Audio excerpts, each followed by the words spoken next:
اب آپ اس مبارک سلسلے کا 7واں حلقہ سماعت فرمائیں۔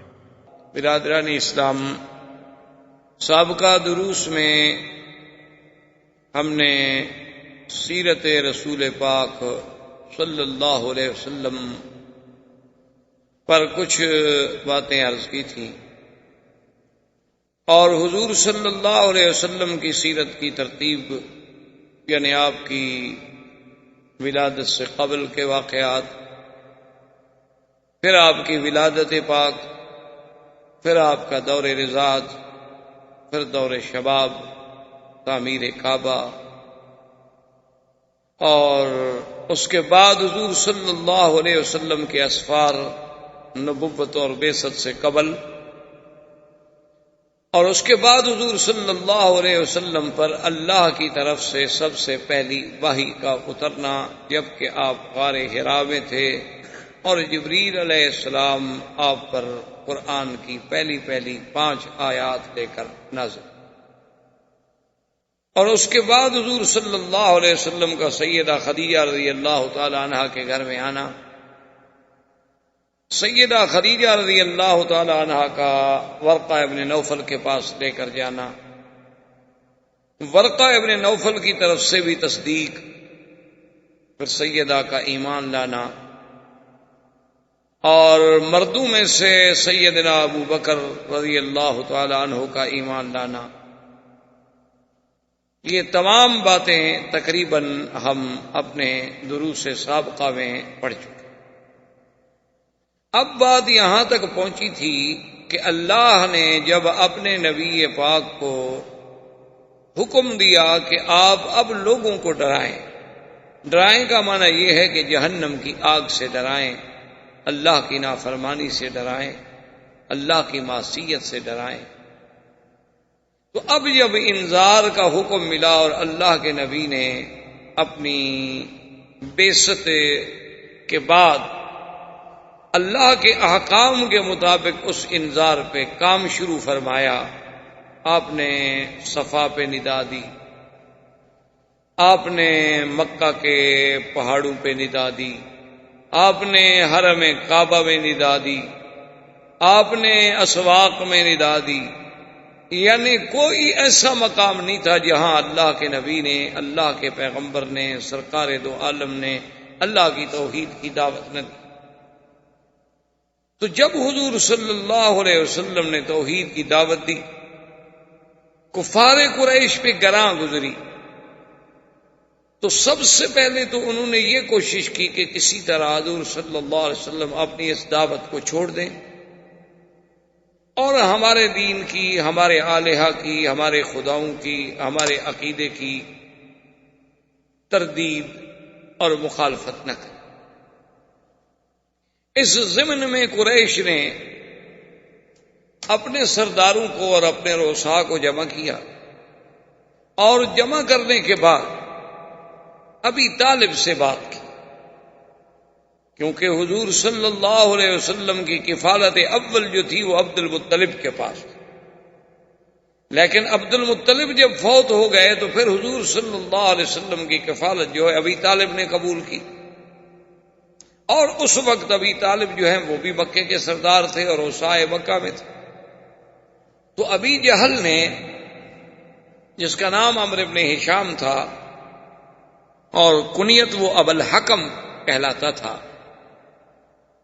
لیکن اس کی عناد سے، اس کی تعصب سے، اس کی مخالفت سے، حق کو ٹھکرانے سے، باطل کو اپنانے سے اس کی کنیت جو ہے پھر ابی جہل پڑ گئی۔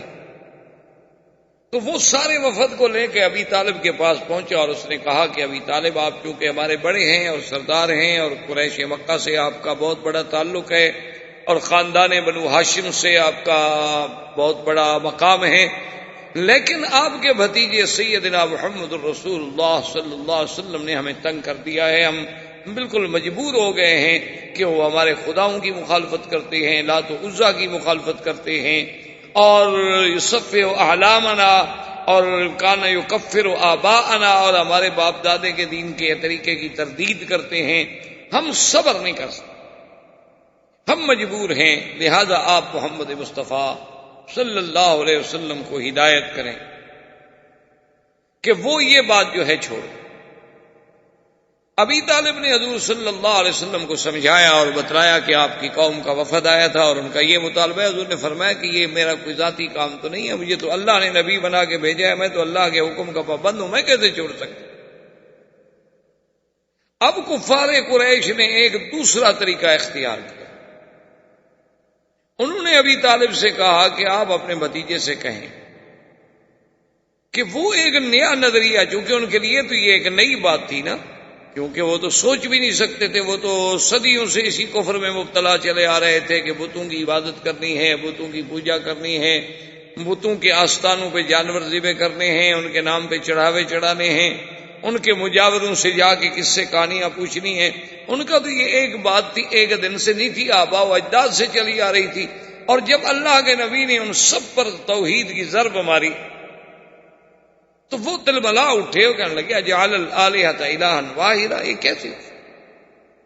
تو اب انہوں نے ایک نیا رنگ اختیار کیا۔ انہوں نے کہا کہ اگر اللہ کے نبی اس نئے نظریے کے پیش نظر یہ خیال مبارک میں ہے کہ مجھے مکے کی سرداری مل جائے، میں مکے کا سردار مان لیا جاؤں، اور بغیر کسی اختلاف کے تو ہم آپ کو سردار ماننے کے لیے تیار ہیں، آپ سے اور اچھا ہمیں کون مل سکتا ہے کہ آپ صادق بھی ہیں، امین بھی ہیں، اور بنو ہاشم کے چاند ہیں، محمد ابن عبداللہ ہیں، ابن عبد المطلب ہیں، آپ عالی نسب ہیں، تو آپ بالکل سردار بنے، ہم سب بیعت کرنے کے لیے تیار۔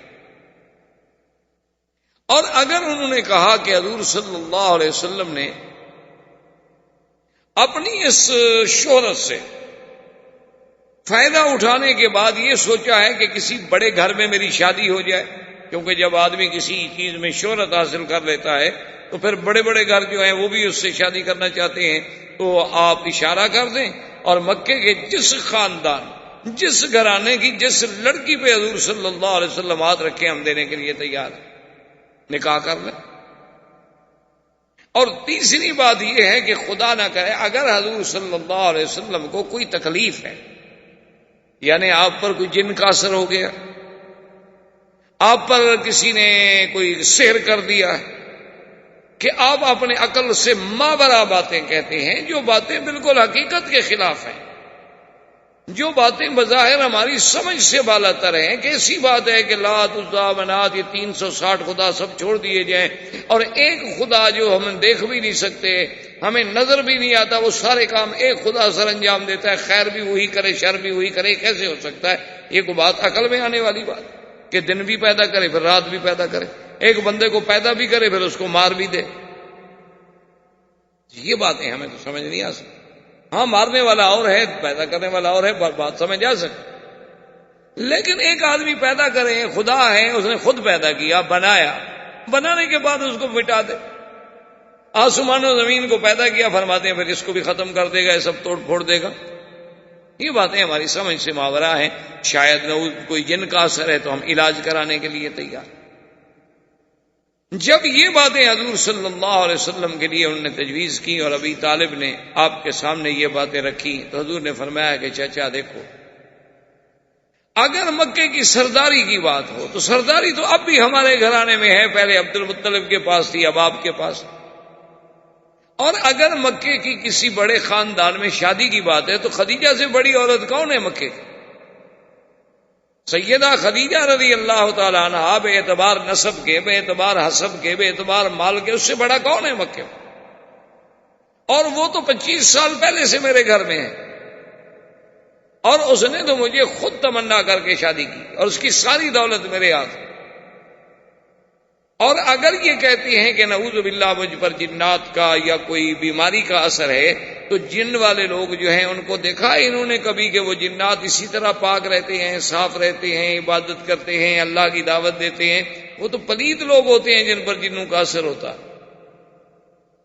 اور ایک بات انہوں نے کہا کہ ابی طالب سن لیں، اگر آپ بھی گھبرا گئے ہیں، اگر آپ بھی ڈر گئے ہیں میرا ساتھ دینے سے، تو آپ یہ بات یاد رکھ لیں ابی طالب، میں آپ کی کفالت کی وجہ سے یہ بات نہیں کہہ رہا، بلکہ یہ میرا فریضہ رسالت ہے جو میں نے ہر حال میں ادا کرنا ہے۔ آپ سرداران مکہ سے کہہ دیں کہ اگر وہ چاند لا کر میرے ہاتھ پہ رکھ دیں، سورج لا کر میرے ہاتھ پہ رکھ دیں اور مجھ سے مطالبہ کریں کہ میں توحید کی دعوت کو چھوڑ دوں، میں ان سب چیزوں کو ٹھوکر مار سکتا ہوں، لیکن اللہ کے حکم کی تعمیل میں کبھی کوتاہی۔ اور ابی طالب اگر آپ کو ڈر ہے کہ اتنے بڑے قریش سے آپ کیسے مقابلہ کریں گے، تو میں آپ کو یقین دلاتا ہوں کہ یا امی، مجھے آپ سے کوئی گیلا نہیں۔ آج کے بعد آپ اپنی کفالت ختم کر دیں، آج کے بعد آپ اپنی حمایت کا ہاتھ کھینچ لیں، مجھے کسی کی حمایت کی ضرورت نہیں ہے۔ میرا تو مشن جو ہے صرف اللہ کے احکام کی تعمیل ہے اور اسی پر میرا بھروسہ ہے۔ آپ سب میرے مخالف ہو جائیں لیکن میں اپنے کام پہ رہوں۔ حضور صلی اللہ علیہ وسلم نے اسی طرح اپنی دعوت کو جاری رکھا۔ اب قریش نے سوچا کہ بھئی اس کا کیا حل؟ اللہ کے نبی صلی اللہ علیہ وسلم تو ہماری کوئی بات ماننے کے لیے تیار نہیں۔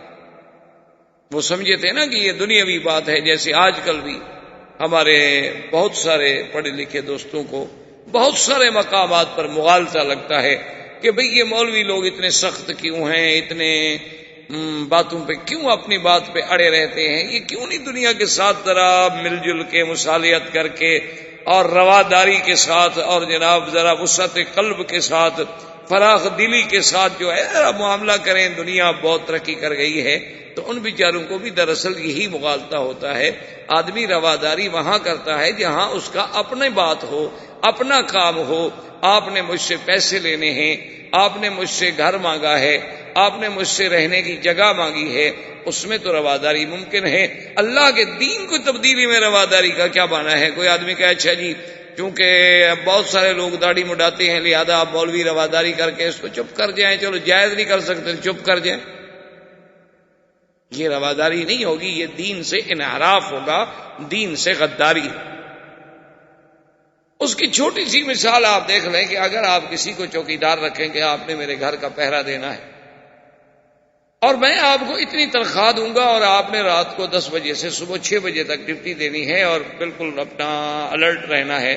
اب اس کے پاس کوئی چور آئے اور کہے کہ یار کم سے کم کچھ تو اخلاق رکھو، کچھ تو رواداری اختیار، یار تم اتنے بدخلق ہو کہ ہر وقت ڈنڈا لے کے کھڑے ہو، کوئی بات ہے؟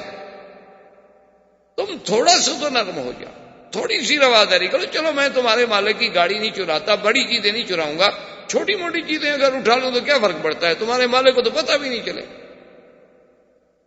میں اگر کار لے جاؤں ٹھیک ہے، مالک پوچھے گا ابھی گاڑی کہاں۔ میں اگر ان کے ڈرائنگ روم سے قیمتی قالین اٹھا لوں تو وہ دیکھے گا کہ کہاں ہے، لیکن یہ چھوٹی موٹی چیزیں جن پر ان کی کبھی نظر ہی نہیں پڑتی، اتنا تو تم روادار بنو یار، یہ کیا رواداری ہوئی؟ تو اگر ایک چوکیدار یہ رواداری نہیں کر سکتا تو ایک دین کا سپاہی جو ہے اور دین کا چوکیدار جو ہے وہ اللہ کے نبی سے غداری کر کے حضور کی شکل کے خلاف کیسے راضی ہو جائے، حضور کی سیرت کے خلاف کیسے سلوک کر لے؟ مثال کے طور پر جیسے بعض اوقات مثلا ایک پارٹی میں مجھے بھی ایک دفعہ اتفاق ہوا کہ وہاں آج کل جیسے رواج ہے لوگ کھڑے ہو کے کھانا کھاتے ہیں، کیونکہ تہذیب جدید کا تقاضا یہی ہے کہ ہر آدمی جو ہے پلیٹ لے لے اپنی اور کھڑا ہو جائے۔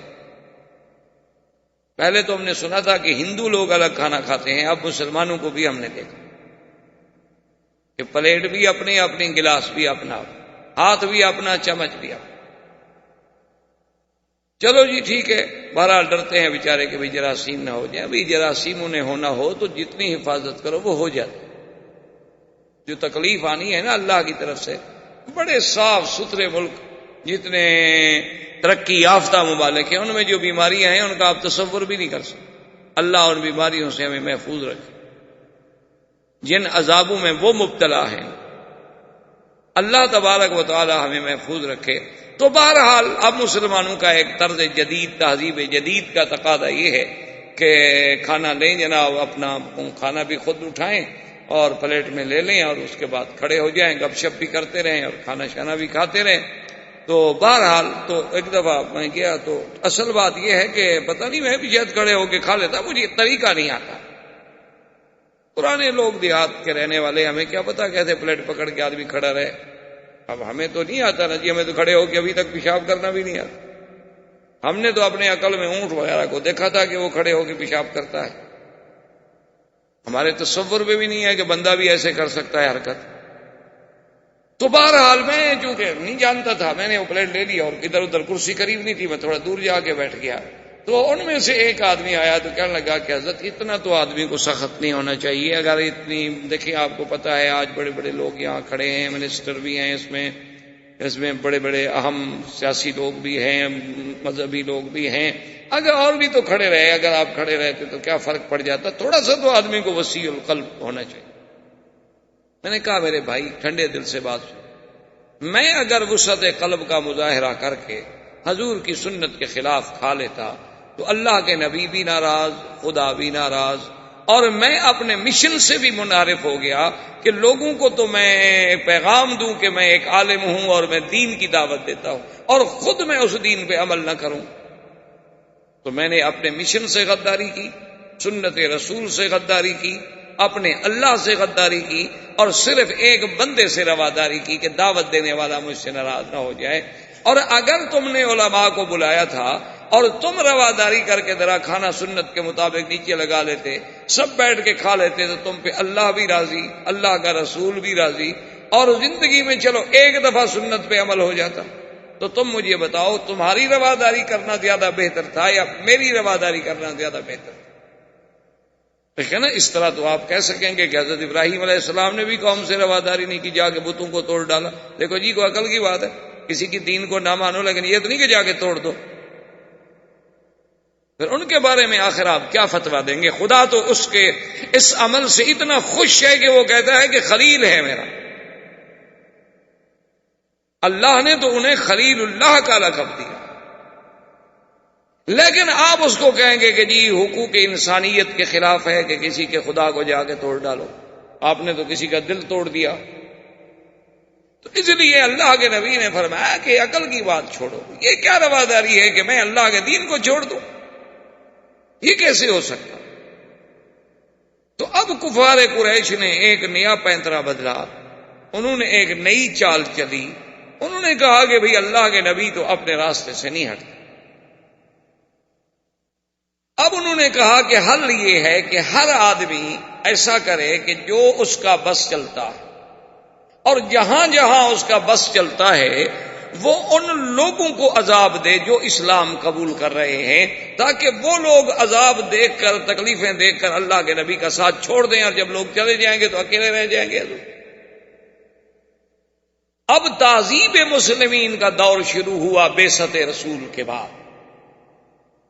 بعثت کے بعد، دعوت کے بعد، جب کفر کے سارے حربے ناکام ہو گئے، جب کفار قریش کی ساری تدبیریں ناکام ہو گئی، تو انہوں نے اب یہ پروگرام بنا لیا کہ بھئی دیکھو، اکثر تو زیادہ سے زیادہ لوگ جو مسلمان ہو رہے ہیں وہ غریب ہیں اور غلام ہیں، تو ان کو اتنا عذاب دو کہ وہ اللہ کے نبی کو چھوڑ جائیں. تو اس کے لیے تجویز ہو گئی اور سب نے اپنے اپنے حصے تقسیم کر لیے کہ حضرت بلال جو تھے یہ امیہ کے غلام تھے. انہوں نے کہا کہ بلال کو تو میں ٹھیک کرتا ہوں. سمیہ، عمار، یاسر اور عمار، اس پر ابو جہل نے اپنی ذمہ داری لے لی کہ ان کو میں تعذیب دوں گا. ایک بنی معمل قبیلہ کی باندی تھی، جاریہ تھی بنی معمل کی، اس کو حضرت عمر نے کہا کہ میں تعذیب دوں گا. اسی طرح کسی نے بی بی زریرہ کو تعذیب دینے کا ذمہ داری قبول کر لی، کسی نے ایک بی بی نہدیہ تھی ان کو تعذیب دینے کی ذمہ داری قبول کر لی. تو اب کفار قریش کا یہ دور شروع ہوا کہ جو جو لوگ اسلام لا چکے ہیں انہیں تکلیفیں.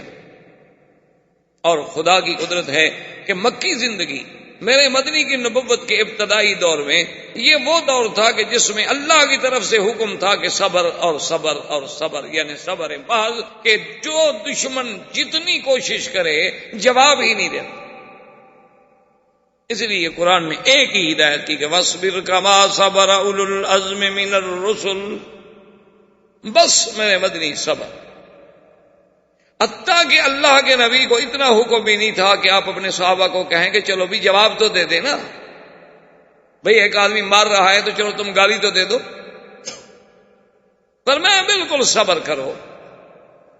حضرت بلال رضی اللہ تعالی عنہ کو امیہ ابن خلف کیا کرتا، اللہ معاف کرے، این شدید گرمی میں جب این پتھر جل رہے ہوتے، آپ کو تو مکے کی گرمی کا پتہ، مکے کی گرمی تو ضرب المثل ہے، ابھی دیکھا نہیں 4 دن قبل کیسے گرمی تھی۔ علماء نے تو مکے کی گرمی سے مسائل نکالے ہیں کہ الحر حر مکہ والسکل سکل النبوۃ فکیف لا یعرق۔ ملا علی قاری نے مسئلہ نکالا ہے کہ آدمی اگر گھوڑے پہ سوار ہے، خچر پہ سوار ہے، گدھا پہ سوار ہے، اور اس جانور کا پسینہ کپڑوں کو لگ جائے تو کیا وہ کپڑے پاک ہوں گے یا کپڑے دھونے پڑیں گے؟ تو انہوں نے کہا کہ نہیں، کپڑے نہیں دھونے پڑیں گے، جانور کا پسینہ حرام اور پلید نہیں ہوتا، اس لیے کہ حضور صلی اللہ علیہ وسلم راکب حمارن، مکے میں حضور نے حمار پہ، گدھا پہ سواری فرمائی۔ تو ملا علی قاری فرماتے ہیں یہ کیسے تصور کیا جا سکتا ہے کہ مکے کی گرمی ہو اور بوجھ نبوت کا ہو، اور کیسے ہو سکتا ہے کہ پسینہ نہیں آیا ہوگا جانور کو؟ لیکن حضور نے کپڑے نہیں دھوئے۔ تو مکے کی گرمی تو یعنی ایک ضرب المثل ہے۔ تو حضرت بلال رضی اللہ تعالی عنہ کو عین یعنی بالکل شدید ترین جب پتھر گرم ہو جاتے تو وہ ظالم آ کر اس پتھر پہ بغیر کرتے کے، بغیر قمیص کے، ننگی پیٹھ پر لٹا دیتا اور سینے پہ ایک بہت بڑے پتھر کی چٹان رکھ دیتا اور کہتا کہ بلال اقرار کرو لات عزا کا اور چھوڑ دو دین محمد۔ اور حضرت بلال اسی اپنے جزم میں کہتے احد احد احد، اور احد احد کہتے کہتے بے ہوش ہو جاتے، اور جب ہوش آتی پھر وہی نعرہ احد احد۔ حتیٰ کہ ایک دفعہ مسلمانوں نے پوچھا حضرت بلال سے بعد میں، انہوں نے کہا کہ بھائی اور بھی تو باتیں ہو سکتی تھی نا، لا الہ الا اللہ، اللہ اکبر، لیکن احد احد جو تم کہتے تھے اس کی کیا وجہ تھی کہ تم ہر وقت احد احد احد کا نعرہ لگاتے تھے؟ تو حضرت بلال نے فرمایا اصل بات یہ ہے کہ کافر سب سے زیادہ اسی بات سے چڑھتے تھے، اور میں جان کے وہی نعرہ لگاتا تھا جو کافروں کو جلانے کا ہو، چونکہ دلیل ایمان یہ ہے کہ کافر کو جلاؤ، کفر سے بیزاری کا اعلان کرو، کفر سے برات کا اعلان کرو۔ صرف یہ نہیں کہ تم اللہ کی توحید کا اقرار کر لو، اقرار کے ساتھ براءۃ من الکفر، براءۃ من المشرکین جو ہے وہ ضروری ہے۔ اللہ نے پورے قرآن میں سورۃ براء نازل کی، اور جب تک ہم کفر سے براءت نہیں کریں گے اس وقت تک ہمارا ایمان نہیں ہوگا۔ ایک ہے دنیاوی تعلقات، تجارت، لین دین، یہ الگ بات، لیکن قلبی طور پر آدمی بالکل مشرکین سے برات کا اظہار کرے۔ تو حضرت بلال رضی اللہ تعالی عنہ کو اتنا مارا جاتا، اتنا ستایا جاتا، ان کے بعض اوقات تو امیہ ظالم یہ کرتا کہ کھجور کے بڑے بڑے کانٹے لے کے بدن میں چبھوتا، اور اسی حال میں بلال احد احد احد کرتے کرتے بے ہوش۔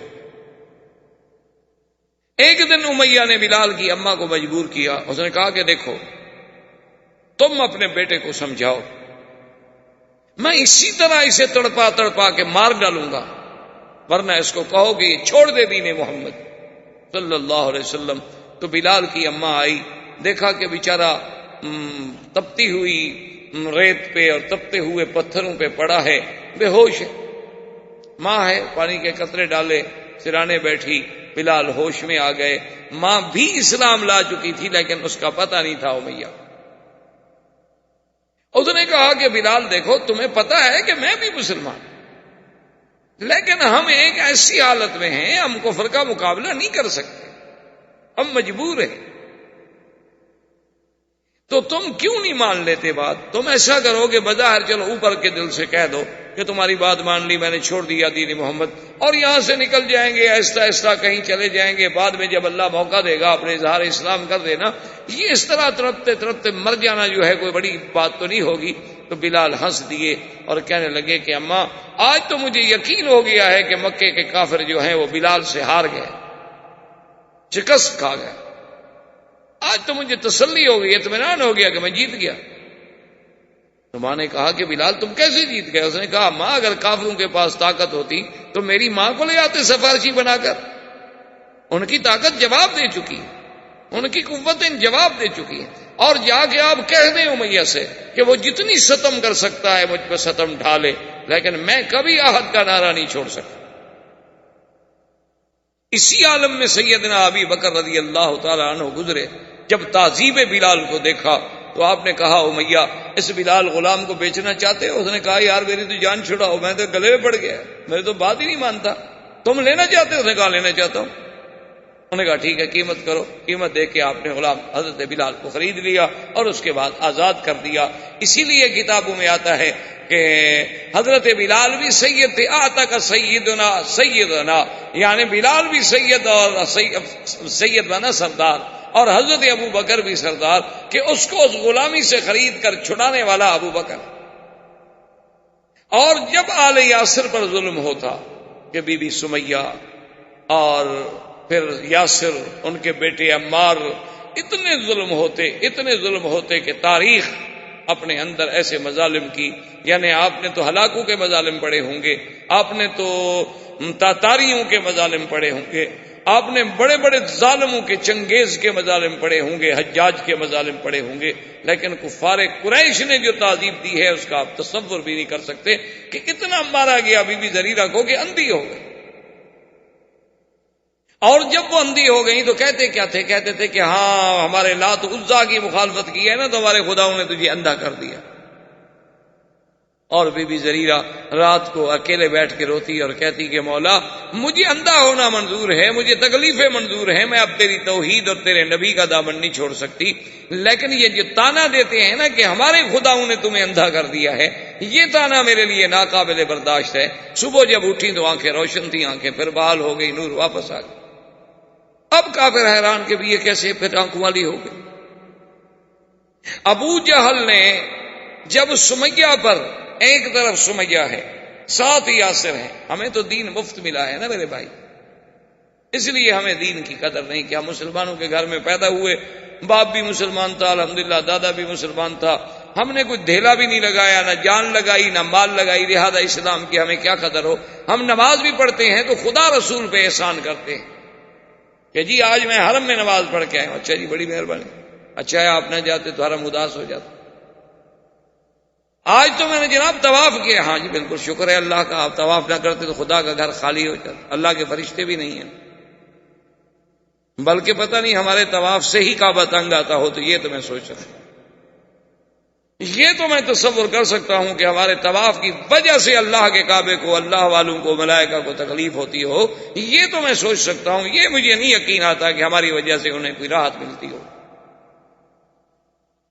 اس لیے کسی نے کہا تھا نا کہ چوں طواف کعبہ کردم، کہ جب میں طواف کرتا ہوں تو کعبہ ندا برآمد، کعبے سے ندا آتی ہے کہ بیرون درچے کر دی کہ درون خانہ آئی، میرے باہر تم کیا کر رہے تھے کہ اب اندر بھی آ گئے ہو، کہ بیرون درچے کر دی، تم باہر کیا کیا کام کر رہے تھے، انہی پاؤں کو لے کے میرے پاس بھی آ گئے۔ اور کہتا ہے کہ جب میں نے جا کے زمین کعبہ پہ سجدہ کیا، زمین ادا برآمد، زمین چیخنے لگ گئی، اس نے کہا کیوں مجھے ناپاک کرتے ہو ریا کے سجدے کر کر، سارا دن غیروں کی عبادت کرتے ہو اور ابھی آ کر مجھ پر اللہ کا سجدے کر رہے ہو، ادھر لوگوں کو بھی خوش کرتے ہو، ادھر خدا کا سجدہ کر کے اللہ کو بھی راضی کرنا چاہتے ہو۔ اس نے کہا کیوں خراب کر دی جو سجدہ ہے ریائی، تو مجھے کیوں خراب کر رہے ہو ریا کے سجدے کر کے، اس سے تو بہتر ہے کہ سجدہ۔ اس لیے مجھے تو بہرحال یہ ڈر لگتا ہے کہ کہیں ہماری یہ بے ادبی کہ ہم اتنے گناہوں کے ساتھ، اتنی زیادتیوں کے ساتھ ساری زندگی، اللہ معاف کرے، ہماری زبانیں گندی، ہمارے پاؤں گندے، ہمارے اعمال گندے، اور پھر ہم کعبے میں چلے جاتے ہیں بس اس امید سے کہ وہ غفور الرحیم، کہ وہ ارحم الراحمین ہے، اب اس کے بندے ہیں، مخلوق ہیں، بس جیسی ہیں، ورنہ تو حقیقت میں انسان کو ڈر لگتا ہے کہ میں کیا ہوں اور کہاں ہوں۔ یہ مقام تو وہ تھا نا جہاں بلال رہتا، اب دیکھیں کہ ظلم ہو رہا ہے اور اللہ کے نبی گزر رہے ہیں اور فرماتے ہیں صبرن یا آل یاسر صبرن، ایک سبق دے رہا ہے اللہ کا نبی۔ آج کفر اسی اسلام کو دہشت گرد ثابت کرنا چاہتا، کاش ان کے سامنے میرے مدنی کی سیرت ہوتی، کاش ان کے سامنے میرے مدنی کی مکی زندگی ہوتی، کاش یہ جہاد اور فساد کا فرق سمجھ سکتے۔ یہ دہشت گردی ہے کہ بلال کو تڑپایا جائے، خباب کو تڑپایا جائے، سمیہ کو تڑپایا جائے، زریرہ کو تڑپایا جائے، نہدیہ کو تڑپایا جائے، عمار اور یاسر کو تڑپایا جائے، خباب الارت کو تڑپایا جائے، حضور کے صحابہ کو انگاروں پہ لٹا دیا جائے۔ لیکن اللہ کا نبی کیا کہتے ہیں؟ صبر. کہ آل یاسر صبر. وہ نبی جو صبر کا درس دینے والا ہے وہ اپنی امت کو کبھی دہشت گردی سکھلا سکتا ہے؟ اصل بات کیا ہے؟ وہ سب سے بڑے دہشت گرد ہیں جو مسلمانوں کو دہشت گرد کہتے ہیں. انہوں نے مسلمانوں کو، جب آپ کسی کو بند گلی میں کھڑا کر دیں گے تو کوئی کیا کرے گا؟ آپ مجھے بتائیں. آپ کسی آدمی کو جب بند گلی میں کھڑا کر دیں، اب اس کے بعد راستہ کوئی نہیں، یا ٹکر مار کے دیوار سے مر جائے. تم تو حالات ایسے پیدا کرتے ہو کہ مسلمان بند گلی میں جا کے مجبور ہوں، اور جب مجبور ہو کر وہ کوئی بات کریں، ہم کہیں دیکھیں نہیں مسلمان ایسے ہیں، مسلمان ایسے ہیں، مسلمان ایسے ہیں. یہ عجیب بات ہے نا. اگر ہمارے آپ کے ملک میں آپ نے کتابوں میں، تاریخوں میں، اخباروں میں پڑھا ہے کہ اگر ہندو 500 مسلمان عورتوں کو ننگا کر کے ان کی ویڈیو بنائے تو وہ تو کوئی بات نہیں، اگر اس پر کوئی تڑپ کے وہاں کوئی حادثہ کر بیٹھے، دہشت گرد ہے مسلمان. بھائی خدا عقل دے. اگر تم اتنے ظلم و ستم نہ کرتے تو آخر صدیاں بیت گئی ہیں ہندوستان میں مسلمانوں کو رہتے ہوئے، اور ملکوں میں مسلمانوں کو رہتے ہوئے صدیاں بیت گئی ہیں. انہوں نے تو کبھی کسی کو تھپڑ نہیں مارا، بلکہ ہم سے تو مسلمان بیچارے، آپ یقین فرمائیں، اللہ کے حرم میں آ کے مسئلے پوچھتے ہیں کہ ہمارا ہمسایہ ہندو ہے، اس نے ہم سے زمزم مانگا ہے، اس نے ہم سے مدینے کی کھجور مانگی ہے، ہم لے جائیں. کہنا بھی لے جاؤ، دے دو، کوئی بات نہیں، کیوں نہ دو. یعنی مسلمان تو اتنا ہے کہ اس نے اپنے ہندو ہمسائے کو مکے میں بھی یاد رکھا، مدینے میں بھی یاد رکھا، اس کے لیے مکہ مدینے کی مقدس پاک چیز لے کے جانے کے لیے تیار ہے. بیچارہ مسئلہ بھی پوچھ رہا ہے کہ کہیں پتہ نہیں شریعت میں منع نہ ہو کہ میں ایسی پاک چیزیں جا کے کسی کافر کے ہاتھ پہ رکھ دوں. لیکن اس کے باوجود جب آپ اس کو اس مقام پہ لے جائیں کہ اس کی بیٹیاں، اس کی اولاد، جو کچھ ہو رہا ہے، پھر جب ظلم و ستم سے وہ تڑپے تو کہتے تڑپتا کیوں ہے؟ یہ دہشت گرد ہے. تو یہ دیکھیں اسلام کا کردار. حضور فرماتے ہیں صبرن. پتہ ہے سمیہ پہ کیا کیا ظلم ہوا؟ عورت، مرد بھی نہیں. ابھی جہل بدبخت نے آخر ایک نیا ڈھنگ سوچا. آج تک یہ بات ایمان سے کہیں، تاریخ میں اٹھا کر دیکھ لیں، یعنی تاریخ انسانیت میں جتنے ظالم گزرے ہیں کسی ظالم نے یہ نہیں سوچا ہوگا جو ابو جہل نے سوچا. اس لیے حضور پاک نے فرمایا کہ فرعونی اشد من فرعون موسیٰ. حضور نے فرمایا کہ میرا فرعون هذه الامہ ابی جہل، فرمایا میرا فرعون جو ہے موسیٰ علیہ السلام کے فرعون سے بھی زیادہ سخت ہے. صحابہ نے پوچھا حضور کیسے؟ فرمایا موسیٰ علیہ السلام کا فرعون جو مقابلے پہ تھا، جس نے دعوی خدائی کیا تھا، جو انا ربکم الاعلی کہتا تھا، لیکن جب اس کو پانی کا غوطہ لگا تو کہنے لگا اذا ادركه الغرق قال آمنت انه لا اله الا الذي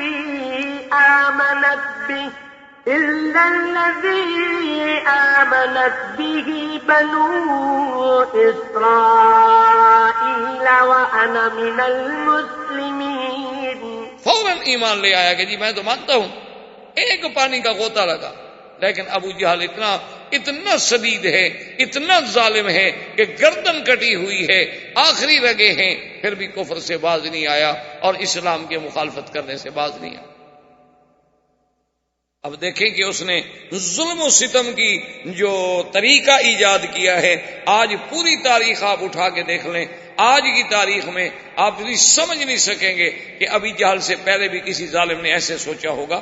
بعد میں تو لوگوں نے بہت سوچا، کیا کچھ نہیں ہوا کشمیر میں، کیا کچھ نہیں ہوا کوسوفو میں، کیا کچھ نہیں ہوا سربیا میں، کیا کچھ نہیں ہوا شیشان میں، مسلمان بیٹیوں کے ساتھ، خواتین کے ساتھ. ابو جہل نے 2 اونٹ منگوائے اور اونٹوں کو رسے باندھے گئے، اور رسے بی سمیہ کے پاؤں میں باندھے گئے. ایک اس پاؤں میں رسا باندھا گیا، ایک اس پاؤں میں رسا. یہ کبھی آپ کا عقل سوچ سکتا ہے تہذیب کا یہ طریقہ؟ اور مخالف سمت میں اونٹوں کو کھڑا کیا گیا، اور اس ظالم نے کہا کہ جب میں حکم دوں تو دونوں اونٹوں کو بھگا دیا جائے.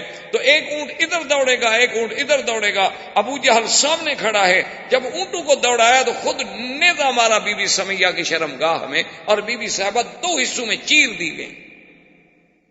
آپریشن نہیں، چھری سے نہیں کاٹا گیا، تلوار سے نہیں کاٹا گیا، اونٹوں نے طاقت سے چیر، جیسے مرغی کو پکڑ کے آپ یوں چیر، لیکن اس وقت بھی اس کی زبان پہ تھا لا الہ الا اللہ محمد الرسول اللہ. یہ اول شہیدۃ فی الاسلام، اسلام کی سب سے پہلی شہیدہ ہے جو اسلام کے راستے میں شہید. یعنی تہذیب کی کوئی حد ہے. حضرت خباب بن الارت رضی اللہ تعالی عنہ ایک دن بیٹھے تھے، صحابہ نے کہا کہ حضرت خباب ہمیں اپنے ابتدائی اسلام کی بھی کوئی بات سنا. حضرت خباب بن الارت نے بتایا کیا کیا، آپ نے فرفع ثوبہ عن ظہرہ، آپ نے اپنی پشت سے کپڑا اٹھا لیا. کہا مجھ سے کیا پوچھتے ہو، میری پشت دیکھ لو، میری پشت پہ پوری ابتدائی اسلام کی تاریخ لکھی ہوئی ہے. صحابہ کہتے ہیں جب ہم نے آپ کی پشت کو دیکھا تو اس میں ایسے گڑے پڑ چکے تھے، ایسے گڑے پڑ چکے تھے اوپر سے لے کر نیچے تک، ایسے جیسے گڑے ہوتے ہیں اور پورے اندر تک گڑے پڑے ہوئے اور سیاہ ہوتے. حتیٰ کہ حضرت عمر جیسا آدمی، حضرت امیر المومنین عمر جیسے آدمی کہتے ہیں کہ مجھ سے صبر نہ ہو سکا، میں رو پڑا اور واللہ ما رأیت، تو خدا کی قسم ایسی پشت کسی انسان کی میں نے نہیں دیکھی تھی. میں نے کہا خباب یہ کیا ہے؟ اس نے کہا اسلام کے لیے جب ہم اللہ کا نام لیتے تھے تو ظالم کفار جو تھے انہوں نے کیا کیا کہ انہوں نے انگارے بنائے، انگارے بنا کر، اور انگارے پتہ ہے کیسے بنائے گئے؟ یہ لکڑی کے انگارے نہیں، انہوں نے پتھر لے کے آگ میں رکھے، پتھروں کو آگ میں رکھا اور پتھر جب آگ کی شدت سے سرخ ہو گئے، انگارہ بن گئے پتھر. جب انگارہ بن گئے تو میرے کپڑے اتار کے میری ٹانگوں سے پکڑ کر مجھے ان پتھروں پہ کھینچا، اور جب مجھے کھینچا جاتا تھا تو جہاں جہاں پتھر جلتا تھا جلا کے اندر گڑے پڑ جاتے تھے، اور اندر سے جو میری پیپ بہتی تھی اسی سے وہ انگارے بجھتے تھے، کوئی چھڑانے والا بھی نہیں ہوتا تھا. اور ایک دن آبنا کے لال سرکار دو عالم رحمت دو جہاں سید محمد عربی فداہ ابی و امی صلی اللہ علیہ وسلم، آپ کعبہ شریف کے پاس بیٹھے ہیں کہ یہی خباب کو موقع ملا حضور کے قریب، ورنہ تو کعبے میں کون آ سکتا. قریب آنے کے بعد کہنے لگے الا تدعو لنا یا رسول اللہ، الا تستنصر لنا یا رسول اللہ، اللہ کے نبی آپ کچھ نہ کریں، اللہ سے تو دعا مانگے، ہمارے اللہ سے تو مدد مانگیں کہ اللہ پاک ہماری نصرت فرمائیں، ہم کب تک یہ عذاب تو برداشت نہیں کر سکتے ہیں. تو حضور نے فرمایا کہ خباب کیا کہہ رہے ہو، ہم سے پہلے ایسے لوگ گزرے ہیں کہ اللہ کے دین کے لیے جن کے سروں پہ آرا رکھا گیا، آرا رکھ کے چلایا گیا، جیسے لکڑی کو دو حصے کیا جاتا ہے، وہ دو ٹکڑے ہو گئے لیکن انہوں نے اف نہیں کی. تم ابھی سے گھبرا گئے ہو. آپ نے فرمایا خباب کیا کہہ رہے ہیں؟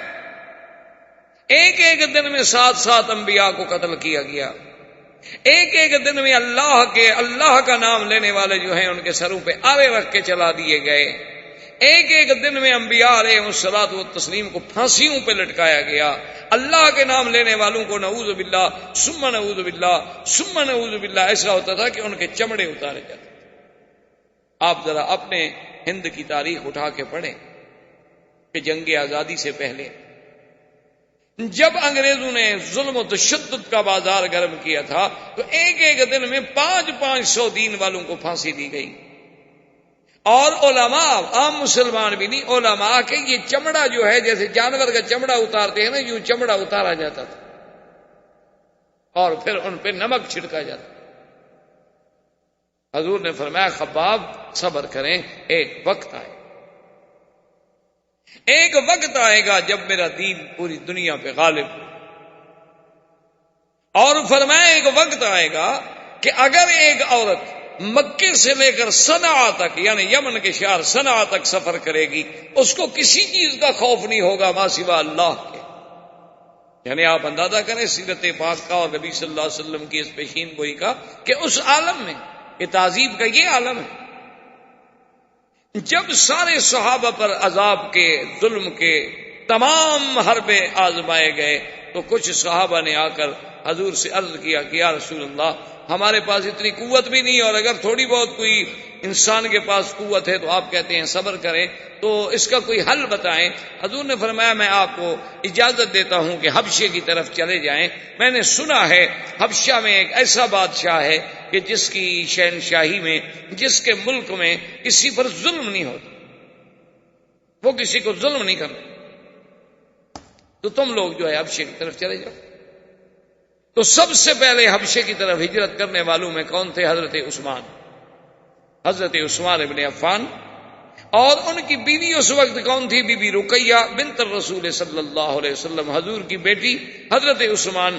تو حضور نے فرمایا کہ اس دنیا میں یعنی حضرت لوط علیہ السلام کے بعد، کہ ایک تو لوط علیہ السلام تھے نا جنہوں نے ہجرت کی، اور سیدنا ابراہیم علیہ السلام نے ہجرت کی، انی مہاجر الی ربی، جن نے اپنے والدین کا گھر چھوڑا، آزر کا گھر چھوڑا، اور لوط علیہ السلام آپ کے ساتھ تشریف لے آئے ہجرت میں۔ اس کے بعد فرمایا اللہ کے راستے میں اگر کوئی ہجرت کر رہا ہے تو عثمان ہے۔ ابو حذیفہ، حضرت عثمان، تقریباً 13 صحابہ انہوں نے حبشے کی طرف ہجرت کی۔ اور بعض روایات میں یہ بھی آتا ہے کہ سیدنا ابی بکر صدیق رضی اللہ تعالیٰ عنہ نے بھی اذن مانگا کہ یا رسول اللہ مجھے بھی اجازت دے، مجھ سے یہ ظلم برداشت نہیں ہو سکتا، اور میں کتنے غلام آخر خریدوں اور کب تک خریدوں؟ تو آپ نے بھی اجازت دی، اور حضرت ابو بکر صدیق رضی اللہ تعالیٰ عنہ بھی حبشے کے لیے روانہ ہوئے۔ جب مکے سے نکلے تو راستے میں ایک جگہ تھی، وہاں پر احابیش کہتے ہیں عام لوگ، یعنی ایک تو سردار ہے نا جن کا اعلیٰ نسب ہوتا ہے، ایک عام لوگ ہوتے ہیں، وہ وہاں جمع تھے، اور ان کا سردار جو ہے وہ تھا ابن دغنہ۔ اس نے دیکھا کہ سیدنا ابو بکر صدیق رضی اللہ تعالیٰ عنہ اونٹ ہیں اور سامان باندھے ہوئے جا رہے ہیں، وہ بھاگتا ہوا آیا، اس نے کہا یا ابا بکر اینا تريد، کہاں جا رہے؟ آپ نے فرمایا کہ انی مہاجر الی الحبشہ، میں حبشے کی طرف جا رہا ہوں، آپ دیکھ رہے ہیں کہ مکے میں کیا حال۔ اس نے کہا ابو بکر واللہ انک لتصل الرحم، خدا کی قسم ہے تم صلہ رحمی کرنے، خدا کی قسم ہے تم غلاموں کو آزاد کرنے والے، خدا کی قسم ہے تم بیواؤں کی خدمت کرنے والے ہو، یتیموں کے ہاتھ پہ سر پہ ہاتھ رکھنے والے ہو، میں تمہیں نہیں جانتا۔ ابو بکر نے کہا کیا کہہ رہے ابن دغنہ، مکے والے ہمارا وجود برداشت نہیں کرتے۔ اس نے کہا کہ دیکھیں آپ میری جوار میں ہیں، آپ میری امان میں ہیں، میں دیکھتا ہوں مکے والے آپ کو کیسے چھیڑتے ہیں، آپ مہربانی کریں واپس جائیں، مکہ نہ چھوڑیں۔ حضرت صدیق واپس آ گئے۔ واپس جب آئے تو کفار قریش جو ہیں بیٹھے تھے مکے میں دار الندوہ میں، تو یہ ابن دغنہ جو تھا یہ آیا اور آ کے کہنے لگا کہ یا روسا قریش ان ابا بکر فی جواری، کیا ہے کفار قریش کے سرداروں، ابو بکر اب میری جوار میں ہے، میری امان میں ہے، میری پناہ میں ہے، خبردار اگر کسی نے ابو بکر کو ہاتھ لگایا تو میں اپنے پورے قبیلے کو لے کر تمہاری بوٹی بوٹی کر ڈالوں۔ قریش چپ ہو گئے، کہا کیا کریں، یہ تو ایسے ہی آپ ہی لوگ ہیں تو ہیں ہی ایسے، ان کا تو آگا پیچھے ہے کوئی نہیں، تو کل لڑ پڑیں گے۔ تو وہ چپ کر کے چلا گیا، اور حضرت ابو بکر کو جب پناہ ملی تو آپ نے آ کر کعبۃ اللہ کے قریب قرآن شریف پڑھنا شروع کیا۔ تو جب قرآن شریف پڑھنا شروع کیا تو یہ کفار قریش جو تھے یہ یہاں سے دوڑے اور سیدھے ابن دغنہ کے پاس پہنچے۔ انہوں نے کہا دیکھو تم نے پناہ دی ہے، اس کو یہ تھوڑا ہے کہ وہ قرآن کھڑے ہو کے پڑھے اپنا کعبہ شریف کے پاس، وہ رہے چپ کر کے رہے مکے میں۔ اصل تکلیف تو تب ہوتی ہے نا جب دین کی دعوت دی جائے، آدمی اگر دین کی بات نہ کرو تو تکلیف کا سوال ہی پیدا نہیں ہوتا۔ دیکھو نا جی، جو آدمی کہیں بھی دین کی بات نہ کریں، آپ بالکل آرام سے یعنی بڑے فراخ دل بن کے رہیں کہ جو ماحول ملا اس میں ڈھل گئے، وہ ٹھیک ہے، کبھی مجال ہے آپ سے کسی نے جھگڑا کیا ہو۔ بات تب ہوتی ہے جب آدمی دین کی بات کرے۔ اور بلکہ ہمارے ایک عالم تھے فوت ہو گئے، وہ کہا کرتے تھے مکی صاحب جس کی تقریر پہ سارے لوگ راضی ہو جائیں نا سمجھو کہ وہ مولوی حق نہیں کہتا، سب لوگ خوش ہوں نا تو وہ حق نہیں کہتا، کیونکہ سب لوگ تو اللہ کے نبی پہ راضی نہیں ہو سکے تو مولوی صاحب پہ کیسے راضی ہو گئے؟ اللہ کے پیغمبر کو بھی کسی نے مانا کسی نے نہیں مانا، کسی نے پھول برسائے تو کسی نے کانٹے بھی برسائے، کسی نے دعائیں نہیں تو کسی نے پتھر بھی تو مارے، انہوں نے کہا یہ کیسے ہو سکتا ہے کہ آدمی حق کی بات کہے اور لوگ سارے کے سارے راضی ہو جائے اور قبول کر لیں اور برداشت کر لیں؟ یہ کبھی نہیں ہو سکتا. سمجھو کہ یہ حق نہیں کہتا. جیسے ہوتا ہے نا کہ وہ آئے ایک مولوی صاحب کہنے لگے جی میں فلاں مسجد میں جمعہ پڑھاتا ہوں، 15 سال ہو گئے ماشاءاللہ، اور آج تک ہماری مسجد میں کوئی جھگڑا نہیں ہوا. انہوں نے کہا میں بھی خدا کی قسم کھا کے گواہی دیتا ہوں کہ 15 سال میں تم نے بھی کبھی حق کا کوئی مسئلہ بیان ہی نہیں. تم نے بھی بس لوگوں کو یہی سمجھایا ہوگا وضو کیا کرو، وضو کی یہ فضیلت ہے، نماز کی یہ فضیلت ہے، روزے کی یہ فضیلت ہے، اور مکہ شریف میں طواف کرو تو اتنا ثواب ہوتا ہے، عمرہ کرو تو اتنا ثواب. اس سے کون چڑھتا ہے بھائی؟ اس سے کون چڑھتا؟ بات تو تب ہوگی نا جب آپ اس کو کہیں گے کہ تم باپ دادے کے غلط رسموں کو، بدعات کو چھوڑو. اب جھگڑا شروع ہو. کیوں چھوڑوں جی؟ آپ کہیں گے چھوڑو، وہ کہے گا کیوں چھوڑوں؟ میرا تو باپ کل خانی کرتا تھا، میرا باپ عرس شریف پہ جاتا تھا، ہمارے گھروں میں باقاعدہ 11ویں شریف کے دودھ تقسیم ہوتے تھے. یہ کب کا وہاں بھی آ گیا مکے سے؟ اب بات شروع ہوگی. جب تک آپ حق بات کی دعوت نہ کہیں، بالکل حلوے کھانے پر بھی کبھی جھگڑا ہوا ہے بھلا؟ کوئی تھوڑا کھا لے گا، کوئی زیادہ کھا لے گا. جھگڑا تو تب ہوگا جب اللہ کی توحید کی بات کریں. ساری زندگی ابو بکر مکے میں رہتا تھا، کسی نے جھگڑا کیا؟ 40 سال میرے مدنی نے مکے میں زندگی گزاری، کسی نے جھگڑا کیا؟ جھگڑا تو اسی وقت ہوا نا جب کہا لا الہ الا اللہ. اب جب سیدنا صدیق نے قرآن پڑھا تو کفار قریش کیسے برداشت کریں؟ بھاگتے ہوئے ابن دغنہ کے پاس گئے. انہوں نے کہا دیکھو تم نے پناہ دی ہے ابو بکر کو رہنے کے لیے، وہ مکے میں رہے، جو مرضی آئے کھائے پیے، تجارت کرے، کاروبار کرے، لیکن وہ تو کھڑے ہو کے ہمارے خداؤں کو گالی دے رہا. اب جناب ابن دغنہ آیا، اس نے کہا ابو بکر دیکھو میں نے تمہاری پناہ تو دی ہے تمہیں، لیکن اس کا مطلب یہ تو نہیں کہ ان کے خداؤں کو گالی دو. اس نے کہا ابن دغنہ کیا بات کہہ رہے ہو؟ قرآن پڑھنا جو ہے ان کے خداؤں کو گالی دینا؟ ہمارا تو خدا ہمیں ہدایت کرتا ہے کہ کسی کے خدا کو گالی نہ دو، ہم کیسے گالی دے سکتے ہیں؟ انہوں نے کہا یہ کیا کہتے ہیں؟ انہوں نے کہا تم بھی سن لو، میں قرآن پڑھتا ہوں. انہوں نے کہا نہیں اچھا قرآن پڑھتے ہو تو پھر میری بات جو ہے یہ نہیں مانیں گے. اب حضرت صدیق نے فرمایا کہ انی اخرج من جوارک یا ابن الدغنہ، اے ابن دغنہ میں خود تمہاری امان سے نکلتا ہوں، چھوڑو میں کسی کی امان میں نہیں، بس میں اللہ کی حفاظت میں ہوں. جب تک اللہ چاہیں گے رہیں گے، جب تک اللہ نہیں چاہیں گے بات ختم. حضرت عبداللہ ابن مسعود رضی اللہ تعالی عنہ نے جا کر جب قرآن پڑھا مکے میں کعبۃ اللہ میں، پتہ ہے کفار قریش نے اتنا مارا اتنا مارا اتنا مارا. ایک تو خفیف آدمی تھے، کمزور آدمی تھے کہ بالکل سر سے لے کر پاؤں تک کوئی جگہ خالی نہیں تھی جہاں ضرب نہیں آئی. حضور صلی اللہ علیہ وسلم عیادت بھی کر رہے ہیں، ہاتھ بھی پھیر رہے ہیں، اور فرماتے ہیں کہ عبداللہ ابن مسعود صبر سے کام لو، کوئی یہ ضروری نہیں ہے، ابھی ہمارے پاس اتنی قوت و طاقت نہیں ہے کہ ہم کھل کر اللہ کے دین کی بات کر سکیں. حضرت عبداللہ ابن مسعود اپنی اسی بیماری، اسی کمزوری، اسی مار کھانے کے باوجود کہتے ہیں آذنی یا رسول اللہ، اگر اجازت دو تو کل پھر جا کے پڑھوں. یعنی جذبہ دیکھیں آپ، اتنی مار پڑ رہی ہے اسلام کی.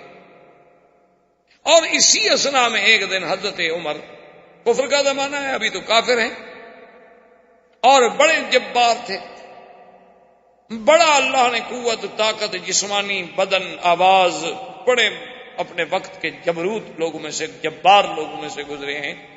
آپ جا رہے تھے کہ دیکھا کہ اندھیرے میں ایک عورت کھڑی ہے، سواری کھڑی ہے، عورت کھڑی ہے کسی کے انتظار میں. قریب گیا پوچھا من انتی، کون ہے تو؟ قالت ام عبداللہ الہینا. اس وقت آدھی رات کا اس نے کہا عمر کیا بات ہے، جب تم مکے میں ظلم و ستم کے اتنے پہاڑ توڑ رہے ہو تو اب ہم لوگوں کو نکلنے تو دو نا کم از کم. تمہارا ضمیر تمہیں اتنا بھی اجازت نہیں دیتا کہ چلو ہم خدا کا نام لیتے ہیں، تم اپنے معبودان باطنہ کا نام لیتے ہو. ہم پر ظلم و ستم کے پہاڑ تم لوگوں نے توڑ ڈالے ہیں، تو اب بھی ہماری نگرانی کر رہے ہو کہ ہم نکل کیوں رہے ہیں؟ چلو ہم چھوڑ کے مکہ جا رہے ہیں، اب تو اطمینان کے ساتھ رہو گھر میں، ہمیں جانے تو دو. اس مقام پر جب بات پہنچی عمر رضی اللہ تعالی عنہ اس وقت مسلمان نہیں تھے لیکن چپ کر کے واپس آ گئے. دل کو بات لگی، کہنے لگے کہ بھئی یہ مسئلہ بہت مشکل ہو گیا ہے. انا انہی ہذہ القصہ، میں چاہتا ہوں کہ اب اس قصے کو ختم کر دوں. انا اقتل محمدن، میں محمد مصطفیٰ صلی اللہ علیہ وسلم کو قتل ہی کر دیتا ہوں، بات ہی ختم. یہ کیا مسئلہ ہے کہ روز روز لڑائی ہے، کوئی باہر جا رہا ہے، کوئی ہجرت کر رہا ہے، یہ کیا ہو سکتا ہے؟ یہ تو پھر بات ختم نہیں ہوگی. تو اس لیے ہم یہ کیوں نہ کر لیں کہ قصہ ہی ختم کر لیں. زیادہ سے زیادہ یہی ہو جائے گا نا کہ مجھے قتل کر دیا جائے گا بدلے میں، لیکن یہ بات تو ختم ہو جائے گی ہمیشہ کے لیے. تو حضرت عمر رضی اللہ تعالیٰ عنہ اس ارادے کو، اس جذبے کو پال کے چلے. آپ جا رہے ہیں کہ نعیم ابن عبداللہ راستے، انہوں نے کہا کہ عمر کیا بات ہے، بڑے غصے میں. انہوں نے کہا نہیں میں ابن عبداللہ کیا پوچھتے ہیں، روز روز کا مسئلہ ہے. میں نے تو آج فیصلہ کر لیا ہے کہ یا اس سرزمین مکہ میں رہوں گا یا پھر محمد عربی رہے. اس نے کہا اچھا تم اگر محمد عربی صلی اللہ علیہ وسلم کو نعوذ باللہ قتل کر دو تو کیا خیال ہے تمہارا کہ بنو ہاشم اور بنو عبد المطلب یہ سب خاموش ہو جائیں گے، تم سے کوئی بدلہ نہیں لیں گے؟ اس نے کہا کہ زیادہ سے زیادہ بدلہ کیا لیں گے، مجھے قتل کر دیں گے بس. لیکن یہ مسئلہ تو ختم ہو جائے گا نا کہ رات دن جو ایک مسئلہ بن گیا ہے کہ باپ بیٹے سے جدا ہو رہا ہے، بیٹا باپ سے جدا ہو رہا ہے، بیوی خاوند سے جدا ہو رہی ہے، خاوند بیوی سے جدا ہو رہا ہے، لوگ مار کھا رہے ہیں، لوگ تڑپائے جا رہے ہیں لیکن پھر بھی نہیں چھوڑتے، اور لوگ اب مکہ چھوڑ کے جا رہے ہیں. اس لیے بہتر نہیں کہ اس قصے کو ختم کر دیا جائے. تو نعیم ابن عبداللہ تو مسلمان ہو چکے تھے لیکن عمر کو پتہ نہیں تھا. وہ فرماتے ہیں کہ جب مجھے یقین ہو گیا کہ عمر کی نیت بڑی خراب ہے اور یہ اپنے عزم پہ اب اتنا پکا ہو چکا ہے کہ اب اس کو کوئی چیز، کوئی مشورہ، کوئی بات قائل نہیں کر سکتی، تو انہوں نے کہا کہ میں نے سوچا کہ چلو اس کو اللہ کے نبی سے پھیر کے کسی اور راستے پہ ڈال دوں. میں نے کہا عمر کیا باتیں کرتے ہو، بڑے جبار بنے پھرتے ہو، تم اللہ کے نبی کو قتل کرنا چاہتے ہو، تیرے گھر میں تو تیری بہن فاطمہ خود مسلمان ہو چکی ہیں، تو خام خواہ کے لیے تم اللہ کے نبی پر مقابلہ. فاطمہ سبات، اچھا میری بہن؟ اس نے کہا ہاں تمہاری بہن مسلمان ہو چکی ہے. اس کا نام فاطمہ بنت الخطاب تھا. تو زندگی باقی، بات باقی، واللہ تعالی عالم. برادران اسلام،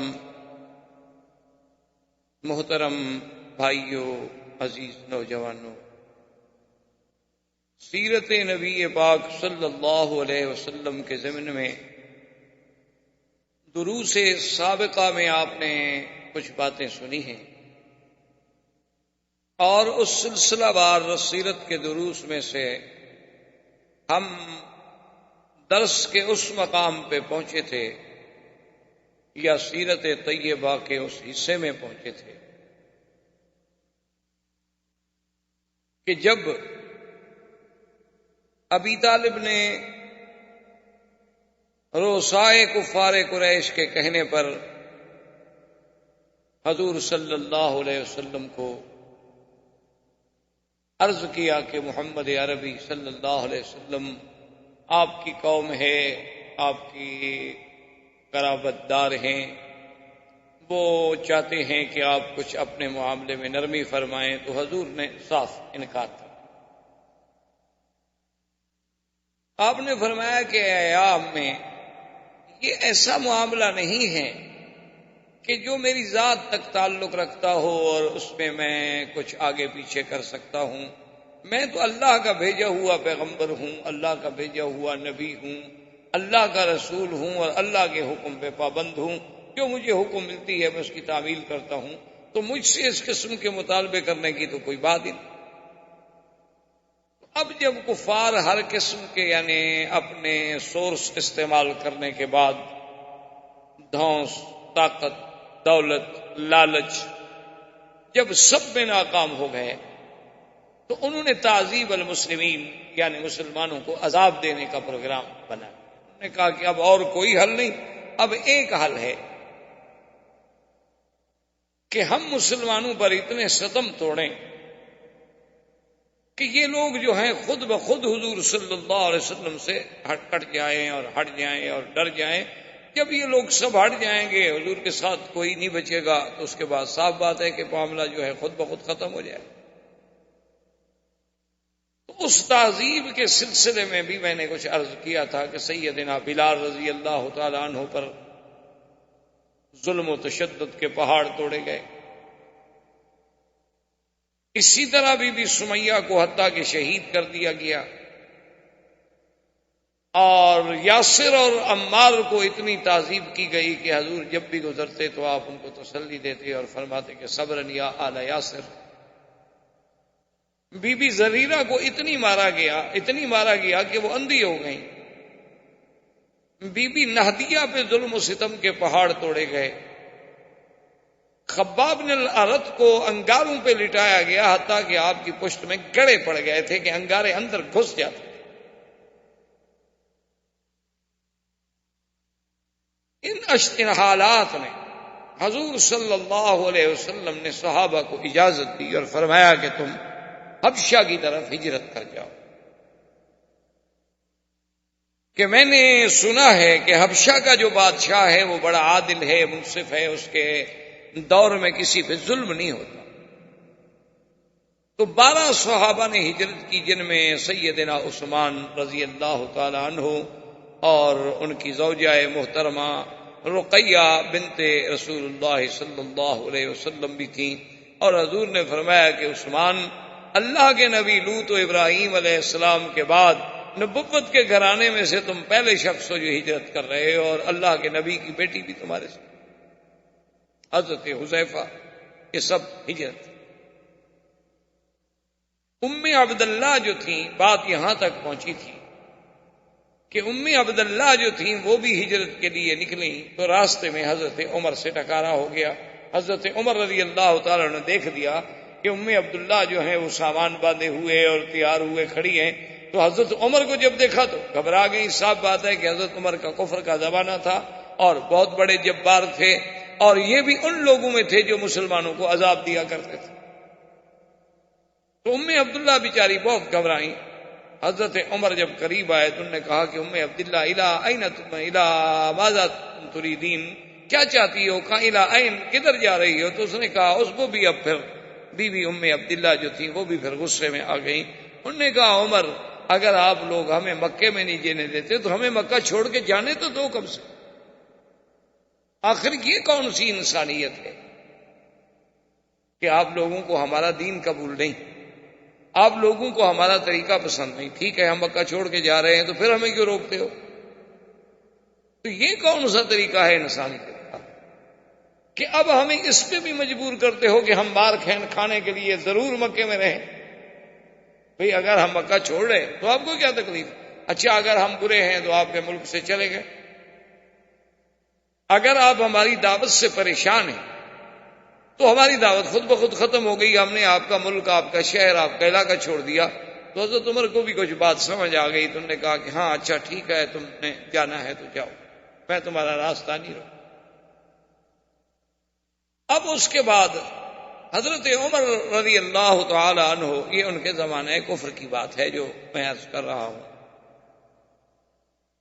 ایک دن اپنے گھر میں آگے بیٹھے اور بڑے متفکر ہو کے بیٹھے، اور انہوں نے کہا کہ بھائی اب یہ روز روز کا جھگڑا جو ہے وہ قابل برداشت نہیں رہا کہ کبھی ہم عذاب دیں، کبھی لوگوں کو ماریں، کبھی لوگوں کو ستائیں، کبھی ہم انہیں انگاروں پہ لٹائیں، کبھی ہم انہیں گرم تپتی ہوئی ریت پہ سلائیں، آخر یہ کیا بات ہوئی؟ تو ہمارا جھگڑا تو پھر محمد رسول اللہ صلی اللہ علیہ وسلم سے ہے، تو کیوں نہ آپ سے فیصلہ کر لیا جائے اور آپ کو ہی نعوذ باللہ قتل کر دیا جائے تاکہ بات ختم ہو جائے۔ تو عمر رضی اللہ تعالی عنہ زمانے کفر میں ہیں، اور بالکل فیصلہ کر کے کہ بس میں نے آج فیصلہ کر لیا ہے کہ سرزمین مکہ پہ اب یا عمر چلے گا یا محمد رسول اللہ صلی اللہ علیہ وسلم۔ انہوں نے بڑی تیاری کی، تلوار، اس زمانے میں جو اسباب تھے جنگ کے، تیر، تفنگ، زرہ، ڈھال، تلوار، سب سامان لے کے غصے میں بھرے ہوئے، اور کہنے لگے کہ چلو زیادہ سے زیادہ اگر بنو ہاشم نے مقابلہ بھی کیا تو مجھے قتل کر دیں، بس زیادہ سے زیادہ یہی ہوگا نا کہ اگر انہوں نے حضور صلی اللہ علیہ وسلم کا اور محمد الرسول اللہ صلی اللہ علیہ وسلم کا بدلہ بھی دیا تو کیا ہو، زیادہ سے زیادہ مجھے قتل کر دیں گے، چلو میں ایک بندہ مر جاؤں گا لیکن یہ روز کا جو مسئلہ ہے یہ تو ختم ہو جائے۔ وہ اسی جوش و غضب میں نکلے، اور راستے میں نعیم ابن عبداللہ جو اسلام لا چکے تھے لیکن ابھی انہوں نے کھل کے ظاہر نہیں کیا تھا، کیونکہ کوئی ڈر کے مارے اسلام کو ظاہر نہیں کیا۔ نعیم ابن عبداللہ کہتے ہیں کہ میں نے حضرت عمر کو ایسے انداز میں چلتا ہوا اور اس طرح غصے میں بھرا ہوا پہلے کبھی نہیں دیکھا تھا۔ مجھے شک ہوا کہ اس کی نیت کوئی اچھی نہیں لگتی، میں قریب آیا اور میں نے روکا عمر کو، اور میں نے کہا کہ عمر تم کیا چاہتے ہو، اور خیر ہے یہ کون سا وقت ہے بھائی آدمی بالکل مسلح ہو کے گھر سے نکل رہا ہے، کوئی لڑائی تو ہو نہیں رہی۔ تو عمر ٹھہر گیا، انہوں نے کہا دیکھو نہیں ابن عبداللہ، جب سے اللہ کے نبی نے اعلان نبوت کیا ہے اس دن سے پورے مکے میں جھگڑے ہو گئے، باپ بیٹے سے الگ ہو رہا ہے، بیوی خاوند سے الگ ہو رہی ہے، بیٹی ماں سے الگ ہو رہی ہے، لڑائی ہے، تفرقہ ہے، اور یہ مجھ سے برداشت نہیں ہوتا۔ آج میں نے فیصلہ کیا ہے کہ انی اقتل محمدن صلی اللہ علیہ وسلم، کہ میں محمد مصطفیٰ کو قتل۔ نعیم ابن عبداللہ کہتے ہیں کہ میں نے سمجھ لیا تھا کہ میرے روکنے سے عمر تو کوئی نہیں روک سکتا ہے، تو میں نے اس کو ایک طریقے سے روکنا چاہا۔ میں نے کہا یا عمر تم کیا سوچ کہ بنو ہاشم تمہیں چھوڑ دیں گے؟ تم اگر محمد رسول اللہ صلی اللہ علیہ وسلم قتل کر دو گے تو تمہارا کیا خیال ہے کہ بنی عبد المطلب ہیں، بنو ہاشم ہیں، بنو ابی طالب ہیں، یہ سب تمہیں چھوڑ دیں گے؟ آخر وہ بھی تو قبیلہ ہے، چاہے حضور کے دین پہ نہ بھی، لیکن ان کو برادری کا، رشتہ داری کا، قومیت کی اور یہ عصبیت جو ہے وہ تو ان میں بھی موجود ہے، تو کیا تمہیں وہ چھوڑ دیں گے اور تم پردے سے رہو گے مکے میں؟ عمر نے کہا کہ نہیں میں ابن عبداللہ میں نے یہ سب سوچا ہے، میں یہ تمام چیزوں پہ غور کر کے نکلا ہوں کہ میں نے کام کرنا ہے، اللہ کے نبی کو قتل کرنا ہے، اور اس کے بعد جو ہے زیادہ سے زیادہ اگر بنو ہاشم نے مقابلہ کیا تو میں قتل ہو جاؤں گا۔ ایک آدمی بہرحال 3-4 خاندانوں سے تو نہیں لڑ سکتا، تو میں قتل ہو جاؤں گا، چلو ایک آدمی قتل ہو جائے گا، بات تو ختم ہو جائے گی۔ یعنی آپ دیکھیں کہ باطل اپنے باطل پہ کتنی جمع ہوتا ہے کہ وہ اللہ کے انبیاء کے مقابلے پر بھی آئے، اللہ کے نبیوں کے مقابلے، کیونکہ خدا کی قدرت ہے کہ جو آدمی بھی جس غلط راستے میں بھی ہے، وَلِلنَّاسِ فِي مَا يَشْكُونَ مَذَاهِبُ، ہر آدمی اپنے طریقے کو سچا سمجھتا ہے اور دوسرے کو نعوذ باللہ گمراہ سمجھتا ہے۔ یعنی آپ دیکھیں کہ فرعون نے جب کہا کہ انا ربکم الاعلی، اتنا بڑا دعویٰ کہ میں خدا ہوں۔ دیکھیں اب یعنی یہ بات عقل سے بھی، ایک عقل والا آدمی بھی سمجھ سکتا ہے کہ کیا کوئی ایک بندہ جو ہے وہ خدا بن سکتا ہے، جو کھانے کا محتاج، پینے کا محتاج، سونے کا محتاج، جو اپنی حفاظت کے لیے پہرے کا محتاج، جو اپنے ضروریات زندگی اور حاجات کے لیے پیشاب کرنے کا محتاج، ہوا نکلنے کا محتاج، یہ بندہ کیسے خدا ہو سکتا ہے؟ یعنی ایک چھوٹے سے بچے سے بھی پوچھو کہ کیا یہ بندہ جو کھاتا ہے پیتا ہے خدا ہو سکتا ہے، وہ کہے گا پاگل ہے، یہ کیسے خدا ہو سکتا ہے؟ اتنا جھوٹا شخص، یعنی جس کے جھوٹے دعوے میں کوئی شبہ نہیں ہو سکتا۔ لیکن جب موسیٰ علیہ السلام نے آ کر اسے سچے دین کی دعوت دی تو پتہ ہے اپنی قوم کو کیا کہتا ہے؟ انی اخاف ان یبدل دینکم او ان یظہر فی الارض الفساد، کہتا ہے کہ مجھے ڈر ہے کہ موسیٰ علیہ السلام تمہارے دین کو بدل نہ دے، مجھے ڈر ہے کہ موسیٰ علیہ السلام جو ہے یہاں دنیا میں فساد نہ پھیلائے۔ یعنی اللہ کا نبی جو ہے سچا دین کے لانے والا، وہ تمہارے دین کو بدل دے گا، تمہارا دین تو بالکل ٹھیک ہے، اور موسیٰ علیہ السلام فساد پھیلائے گا، جو داعی امن ہے وہ فسادی۔ یہ ہمیشہ قاعدہ ہے کہ جتنا بھی آدمی کسی کو ہدایت کرے، آج بھی آپ دیکھ لیں کہ جتنی حق کی جماعتیں ہیں، جتنے صحیح دین پہنچانے والے لوگ ہیں، وہ لوگوں کے نزدیک غلط ہیں، اور جتنے باطل ہیں، جتنے گمراہ فرقے ہیں، جتنے غلط کار فرقے ہیں، لوگ کہتے ہیں جی یہ ٹھیک ہے۔ اسی لیے حضور صلی اللہ علیہ وسلم کی ایک حدیث ہے کہ بدأ الاسلام غریبا وسیعود غریبا کما بدأ فطوبى للغرباء۔ تو غریب سے مراد یہ نہیں ہوتا جس کے پاس پیسے نہ ہوں، یہ تو ہمارے یہاں اردو میں ترجمہ ہوتا ہے نا کہ یہ امیر ہے اور یہ غریب ہے، ہمارے یہاں غریب امیر کے مقابلے پہ استعمال ہوتا ہے، یہاں غریب عربی میں کہتے ہیں اجنبی، ایک اوپرا آدمی جسے کوئی نہ پہچان۔ تو حضور نے فرمایا جب اسلام آیا تھا اس وقت بھی اجنبی لگتا تھا، ایک نئی چیز لگتا تھا کہ دیکھو جی یہ کیا ہے، خدا ایک ہے، اللہ کا نبی ایک ہے، کعبہ ایک ہے، ہم لات کو، عزا کو، منات کو، حبل کو، ان سب کو چھوڑ دیں، یہ ہمارے جتنے گرو ہیں، پنڈت ہیں، ہمارے بڑے بڑے کاہن ہیں، راہب ہیں، ان سب کو ہم چھوڑ دیں اور صرف ایک نبی کی بات مانیں، یہ کیا عجیب بات ہے بھائی؟ اس وقت بھی اسلام یعنی اجنبی لگتا تھا، ایک نئی بات لوگوں کو لگتی تھی، بدل اسلام غریباً، اور فرمایا ایک وقت آئے گا میری امت پہ کہ اسلام مسلمان اربوں کی تعداد میں ہوں گے، لیکن اسلام پھر بھی غریب بن جائے گا، پھر بھی اجنبی نظر آئے گا۔ اور آج دیکھ لیں آپ کہ عین اسی زمانے میں ہم گزر رہے ہیں کہ اگر آج آپ کے سامنے ایک آدمی نے ایمان سے کہیں پنڈلیوں تک چادر پہنی ہوئی ہو، باندھی ہوئی ہو، لمبا کرتا ہو، اس کے ہاتھ میں مسواک ہو، سر پہ اس نے پگڑی باندھی ہوئی ہو، اتنی لمبی داڑھی ہو، تو گھر سے بچے نکل کے بھی تاڑیاں پیٹیں گے کہ یہ کیا کارٹون ہے، کہیں گے پتہ نہیں یہ کس سیارے کی مخلوق ہے جو نیچے آ گئی۔ اور اگر اس کے مقابلے پہ اس نے باقاعدہ 3 پیس سوٹ پہنا ہوا ہو، ٹائی لگی ہوئی ہو، بو ہو، اور جناب پھر جوتے پر بھی اسی قسم کی بو لگی ہو، ہاتھ میں سٹک ہو اور بائیں ہاتھ سے کھاتا ہو، بات بھی کافروں کی زبان میں کرتا ہو، سب کہیں بہت پڑھا لکھا آدمی ہے، انگریزی تو اتنی اچھی ہے نا کہ ایسی انگریزی تو ہم نے سنی نہیں، بہت پڑھا لکھا، بڑی اچھی انگریزی بولتا۔ یعنی آج کسی کے علم کی پہچان انگریزی زبان سے کی ہے۔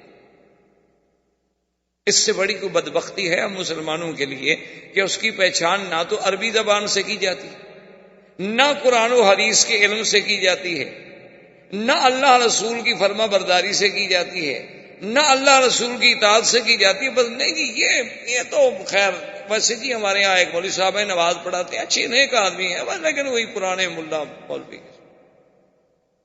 نماز ہی پڑھاتے ہیں جی، کیا یہ قرآن ہی بات ہے؟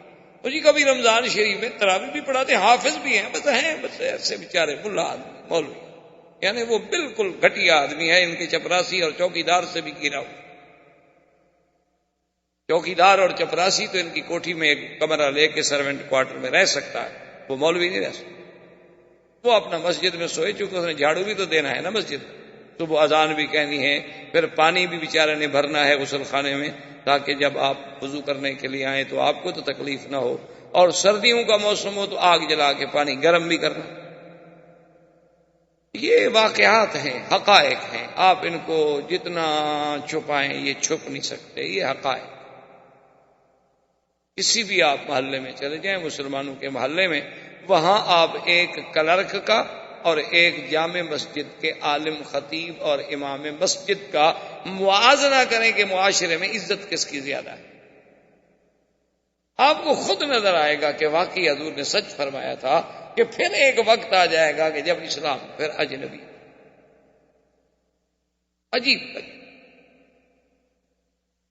اب جناب اس کے بعد یہ ہوتا ہے کہ اب یعنی عمر نکلا ہوا ہے اللہ کے نبی کو کہ اللہ کا نبی ایک نئی چیز لے کے آیا ہے، نعوذ باللہ۔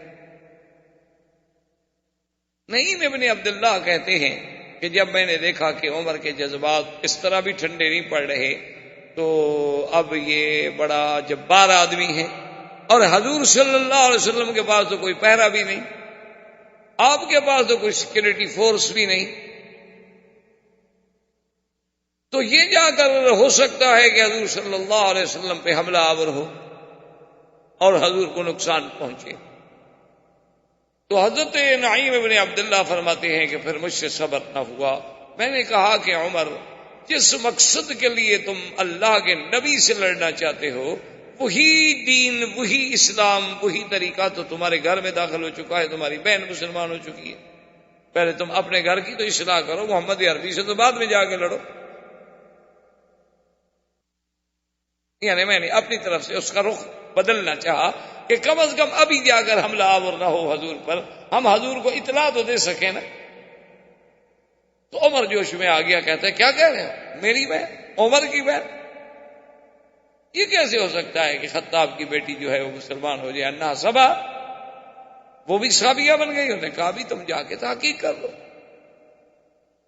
تو اب عمر رضی اللہ تعالی عنہ بجائے حضور صلی اللہ علیہ وسلم کے پاس دار ارقم کی طرف جانے کے اپنے گھر کی طرف لوٹے اور خدا کی شان دیکھیں کہ جب وہ اپنے گھر کی طرف آئے تو اس وقت حضرت عمر کی بہن جن کا نام فاطمہ تھا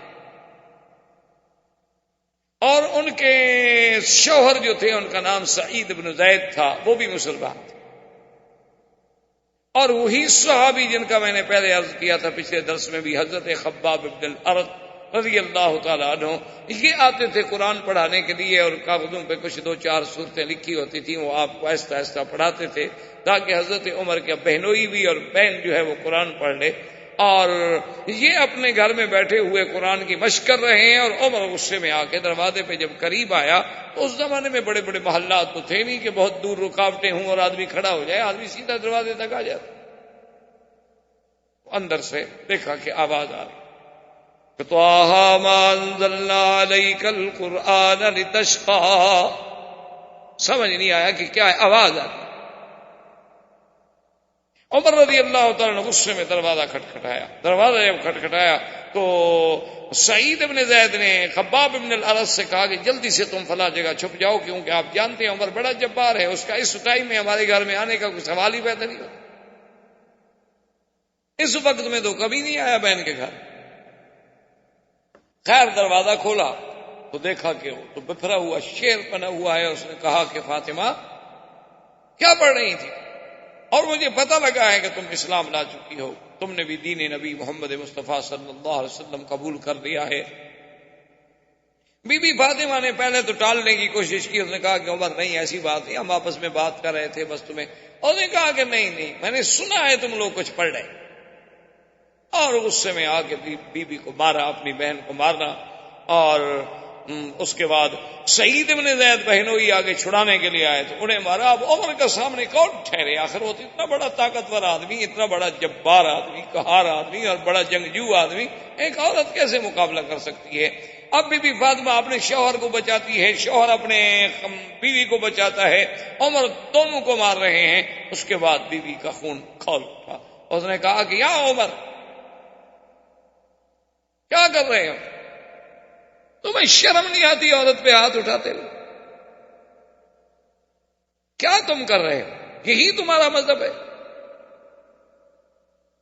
ایک میں تمہاری بہن میں صحیح ایک عورت تو ہوں، اپنی بہادری عورتوں میں دکھلاتے ہو، اور سن لو اگر تمہاری رگوں میں خطاب کا خون ہے تو فاطمہ کی رگوں میں بھی خطاب کا خون ہے، میں کٹ سکتی ہوں لیکن اب دین محمد مصطفیٰ نہیں چھوڑ، تم جو چاہ سکتے ہو کرو۔ اور جیسے کسی شاعر نے کہا کہ ادھر آؤ ظالم ہنر آزمائیں، تو تیر آزما ہم جگر کہ تم جتنی ستم کر سکتے ہو توڑ لو ستم، لا اترک دین محمد ابدا، میں محمد مدنی کا دین نہیں چھوڑ سکتی، اور تمہارے پاس جتنی قوت ہے، طاقت ہے، زور ہے، آزما ڈالو اپنا زور، دیکھو کہ آج پھر خطاب کی بیٹی مقابلہ کرتی ہے کہ نہیں۔ اب عمر کا دماغ میں آیا کہ آخر کیا بات ہے، اتنی مار کھانے کے بعد میں اس کا بھائی ہوں، آخر کوئی وجہ ہے؟ تو عمر بیٹھ گئے، اس نے کہا اچھا فاطمہ ایک بات تو سن۔ تو فاطمہ نے پوچھا کیا بات ہے؟ اس نے کہا اچھا تم جو کچھ پڑھی تھی مجھے بھی سنا، میں بھی سننا چاہتا ہوں، اور مجھے بھی دکھاؤ لکھا ہوا وہ کیا ہے، میں بھی تو پڑھوں نا، آخر میں پڑھا ہوا آدمی۔ حضرت عمر بھی ان لوگوں میں تھے جو پڑھے ہوئے تھے، یعنی مکے کے وہ چند لوگ جو لکھنا پڑھنا جانتے تھے، حضرت عمر ان لوگ۔